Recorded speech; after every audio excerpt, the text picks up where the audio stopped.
It has been said more than one occasion that when tourists visit Africa, they are not interested in African story. They rather visit Kruger National Park to view animals because they don't value us as a human being and there's nothing to know about us. They rather, you understand, we rather be the people who show them animals and direct them where to go.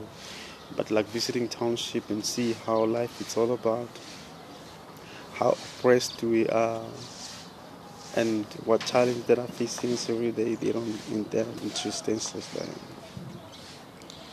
Probably the rumors are true, and then so myself will be going around and interview people. Because I remember yesterday I was speaking with one of my friends, and we said like we're heading to Northwest. He said we must be very careful because there's some places there that we are not allowed to along the way that it's written that we are not allowed. We cannot buy, we cannot chill anything. So we can only go because we might even get shot if we get there. So I felt like, well, this is new. I was not aware of that. I strongly believe that Africans have a beautiful story because if you go into history, though it's not written, civilization started in Africa by Africans. Though it might be, a lot of might have been destroyed, but I strongly believe there's so much in us that even though when you look at it, you see much about where we're from as human beings or as people. So we will be doing documentary from rural villages to find out how do they cope with this and with life and what the challenges that are facing them and what is it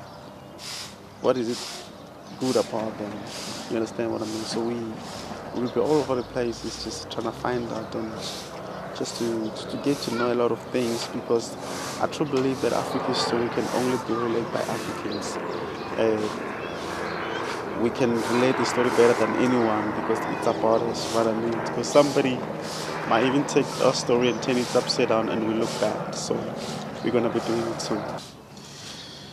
We will be going to some township just to find out what is the challenge. You might have known that township life is not improving. People are living in shacks. People have no job. It's so sad. You live in poverty. There's no development at all. So we're gonna be like going in township just to find out what is it that is happening in township and what is it that can be done and what is it that they want to see happened and then stuff like that. Because you might have noticed that there were a lot of strike along the cities, but especially in township and then yeah. So we're gonna be interviewing people for that.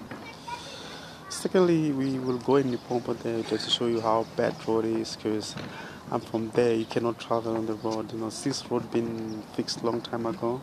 Nothing has been done on the way. It's like it's terrible. It's like you cannot drive on the rain. It's like some places. It's terrible. In fact, there's no road. It's only jungle. You know what I mean? You just bump to another village unexpectedly. But anyway, we're gonna be doing thorough investigation, and then we're gonna brief you what's gonna happen, and then yeah. We will go and visit like veranda or people who are doing business and vendors, street vendors, people who are doing business on the street to see what challenge that they face because you might well remember that in every township there's malls and every corner and these people they used to make profit but right now they have to cope with the big businesses and those big businesses they sell the very same product they're having in the street and it makes their life difficult because they cannot succeed, they cannot compete because you understand what I mean, how competition works. So we're gonna find out more from the street of the people, from the street, and then yeah, we're gonna cover it.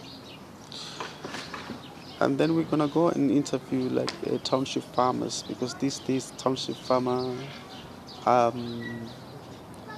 yeah, are coming forward and cultivate the land, though they have a very limited space. But I've seen people trying to make farming, and it's a beautiful thing. So we're going to be interviewing them as well, just to find out how do they cope, and then how's the challenge that are facing as well. And we're going to take it from there, and then we're going to see what can be done, and then yeah. And then we're going to go and interview like township recreations because there's more artists that are coming out from township, but these days it's so quiet. We have never heard anything about township artists maybe like performing more, especially the place like Deep Lodge, you know. I've seen a lot of people trying their best, but it's ended nowhere. We just want to find out what are the challenges, what that's hampering their success and all those kind of things, and then yeah, we're gonna be doing that. Another challenge that is facing township people is crime. You know, we just want to find out what exactly that needs to be done in order to combat crime, because you might well remember like one of the ANC parliamentary members being shot, you understand what I mean, and killed. It's happening every day in township, but those cases are not reported, and we just want to find out from the police what are they doing, what the strategy that they will implement in order to deal with this thing, because you know it's not it put it so it's not safe to live in township. You understand? I mean, it's a dangerous thing. We live in fear every day. One thing that I wanted to do is like young people in businesses and entrepreneurship, because I've never seen, well, I've seen few people who come up and start businesses and then in township and then go bigger and then they said I've started here, you know what I mean? And then I think that is very important. And then I just want to find out more and I'll interview a few people and then see what you're gonna do. So for a day I might have done, and then I think there are very few things that I can talk about, you know what I mean? But you know, you cannot achieve these things one day, but I have to say goodbye for now, and I hope you're gonna have a nice time. Peace.